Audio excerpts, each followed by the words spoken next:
자, 만약에 7시 방향으로 넘어가잖아요. 그러면은 당연히 이렇게 되는 거니까 210도라고 생각을 해줄 수 있는데 이렇게 안 쓴다고요. 안 써요. 약속했어요.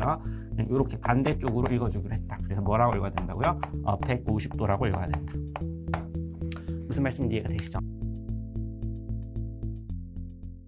자, 우리 이어서 벡터 내적인 기하학적 의미를 들어가기 전에 수식을 하나 더 보게 될 건데, 이건 결과를 먼저 써드릴게요. 자, 두 개의 벡터가 이렇게 있는 상태에서 이거를 이제 내적 기호를 이렇게 쓴다 그랬죠. 우리가 앞서에서는 성분으로 표현해서 각 성분 자리에 있는 거를 곱해서 더하는 형식으로 계산한다고 말씀드렸는데, 지금부터는 약간 기하학적 의미를 좀 부여할 건데요. 일단 여기다가 제가 실수를 3개를 곱할 거예요. 뭐 2개 곱한다라고 생각하셔도 되고 3개 곱한다라고 생각을 하셔도 되는데, 무슨 말이냐면은 첫 번째 실수는 A 벡터의 크기, 그러니까 스칼라 3개 곱한다는 겁니다. 그 다음에 두 번째 스칼라는 B 벡터의 크기, 그 다음에 세 번째 스칼라는 두 벡터가 이루는 각의 코사인값.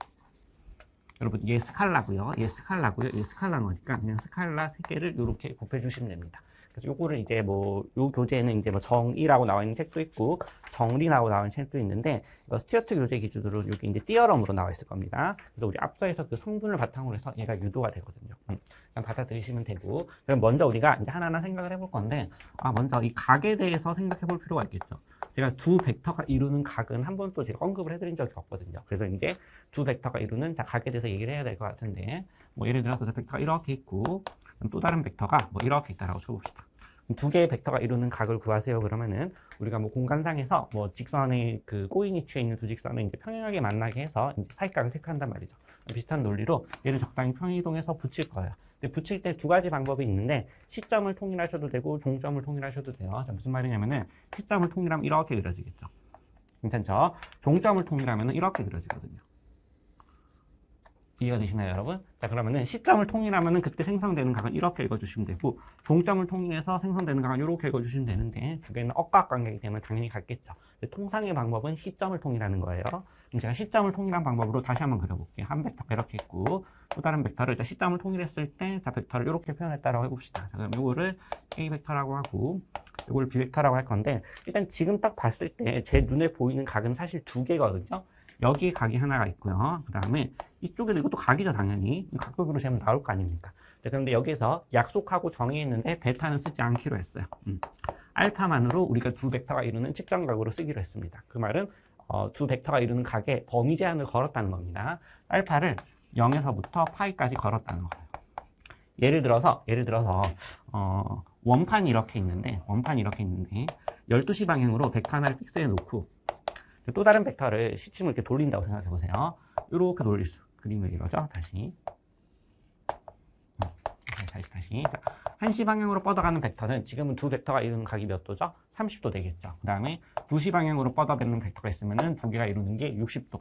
3시 방향이면은 90도, 4시 방향이면은 120도, 5시면은 150도, 6시면은 180도. 여기까지는 아무런 이슈가 안 생기는데, 자, 만약에 7시 방향으로 넘어가잖아요. 그러면은 당연히 이렇게 되는 거니까 210도라고 생각을 해줄 수 있는데 이렇게 안 쓴다고요. 안 써요. 약속했어요.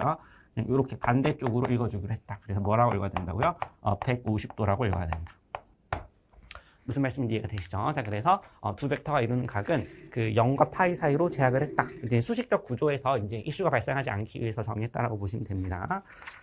일단 그렇게 되는 거고, 연습을 하나 한번 해봅시다. 연습. 너무 쉬운 예제인데 이제 지금 보시면은 A 벡터의 크기가 4고 B 벡터의 크기가 6이다. 그 다음에 B 벡터의 크기가 6이고, 이때 그 사이각이 3분의 파이다. 이때 내적을 계산해 보세요. 그냥 공식 집어넣으시면 되겠죠. 자, 그래서 A 벡터, B 벡터. 자, 내적하라는 거는 A 벡터 크기 4, B 벡터 크기 6. 여기는 코사인 세타. 코사인 세타는 2분의 1 되겠죠. 그냥 스칼라 3개 곱하라는 거예요. 뭐 그런 내용이 아니죠. 뭐 3 되고 4 되는 거니까 정답이 10이다. 이렇게 써주시면 되겠죠. 자, 그러하다. 자, 정도로 봐주시면 되고. 자, 그 다음에 자, 그래서 자, 증명 한번 해볼게요. 자, 증명 어렵지 않은데, 여러분 어릴 때 배우셨던 그 코사인 법칙 기억하시죠? 자, 그거 이제 소환해서 쓰시면 됩니다. 자, 작도 한번 해보면은, 이렇게 돼서, 이걸 제가 A 벡터라고 하고, 그 다음에 이거를 B 벡터라고 이제 시점을 일치시킨 상태에서 스케치를 해보겠습니다. 그 다음에 양 벡터의 종점을 이렇게 연결을 해서 이 벡터를 제가 잠깐만 C 벡터라고 써볼게요. 얘는 참고로 치고 빠질 겁니다. 이따가 여기 사이각을 제가 세타라고 했을 때 이 삼각형에서 코사인 법칙 써주시면 돼요. 코사인 법칙 써주시면 되는 거니까 여기 길이를 L1, 여기 길이를 L2, 여기 길이를 L3라고 한번 해볼게요. 즉 A 벡터 크기가 L1, B 벡터 크기가 L2, C 벡터 크기가 L3라고 지금 표현을 한 겁니다. 자, 그럼 써보면은 코사인 세타는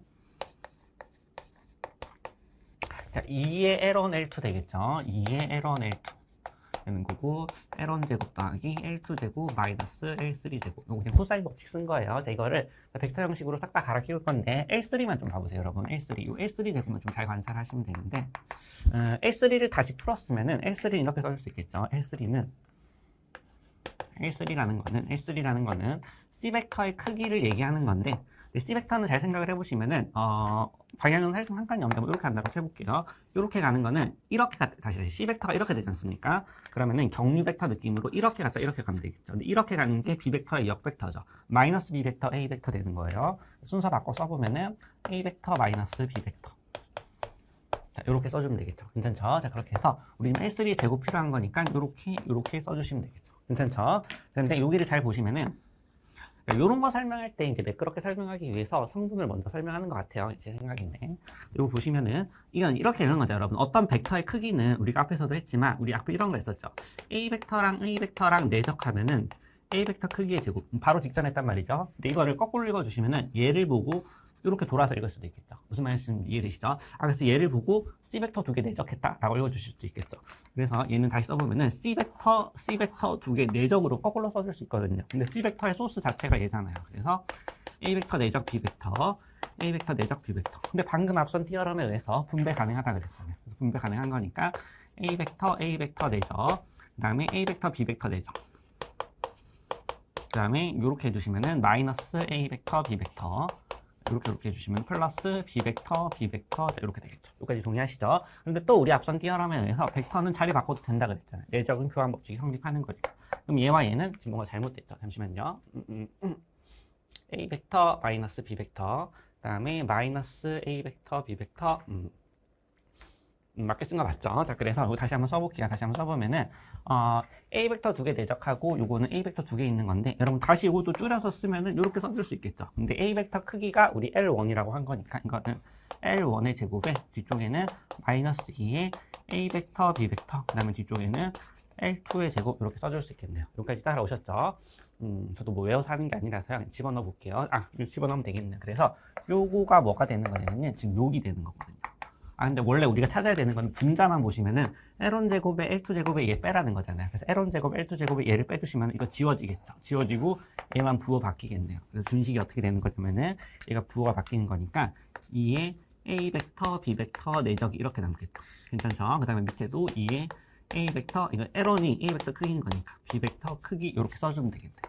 이게 지금 코사인 세타라는 거니까 이 캔슬 시키고 정리를 해주시면은 두 개의 벡터 내적은 이렇게 곱했다라고 치면은 산수 계산한 거예요, 여러분. 내적이라는 거는 A 벡터 크기, B 벡터 크기 사이값의 코사인이다. 이렇게 유도가 된다라고 보시면 됩니다.